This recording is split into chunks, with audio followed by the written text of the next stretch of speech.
Assalamualaikum warahmatullahi wabarakatuh. Selamat sore dan sanak kasadonyo. Hari ini kita akan melihat Pacu Jawi yang terletak di daerah Tigo Alua, Kabupaten 50 Kota. Pacu Jawi ini namanya yaitu Pacu Jawi Batali Sikek yang berasal dari Luhak 50 Kota, Payakumbuh dan Kabupaten 50 Kota. Jangan lupa nonton ya teman-teman, dan jangan lupa like, komen, dan subscribe YouTube Penjelajah Minang. Oh ini, lima lihat nih ya.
Jadi dia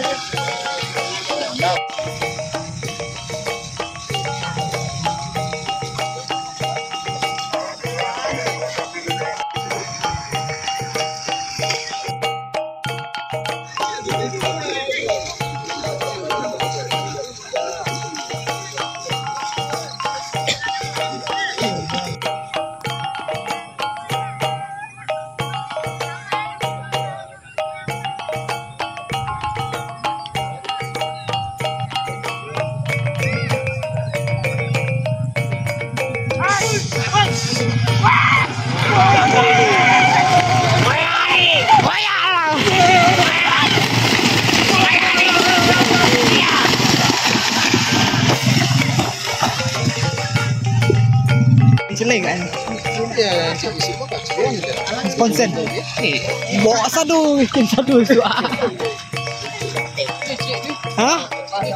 dikit gue, big gue. Tidak bah. Nasi bang. Berapa? Gembira. Ini bang. Kenapa bang? Barsu ya bang.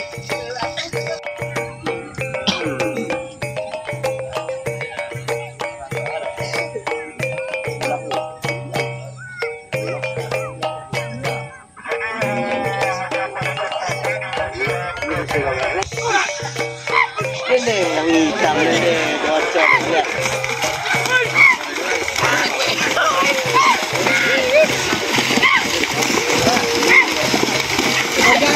Iya bang.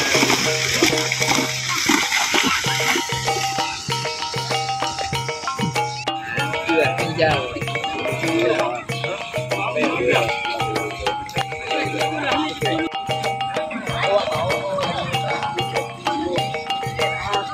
Iya malu-malu bang.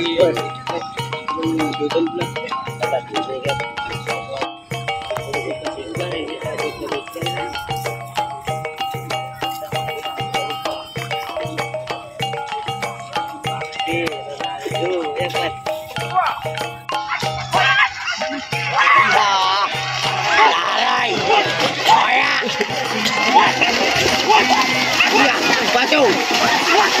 Iya.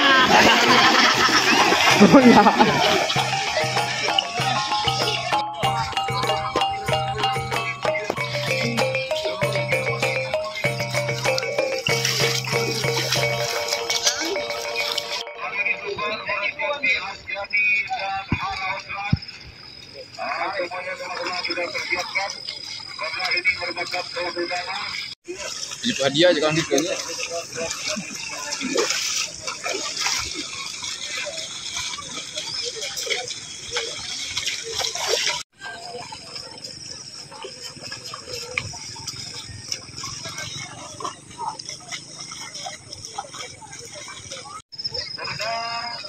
kejuaraan pertama di region keempat Resrawi di kelas 3 adalah Jawi dengan nama J.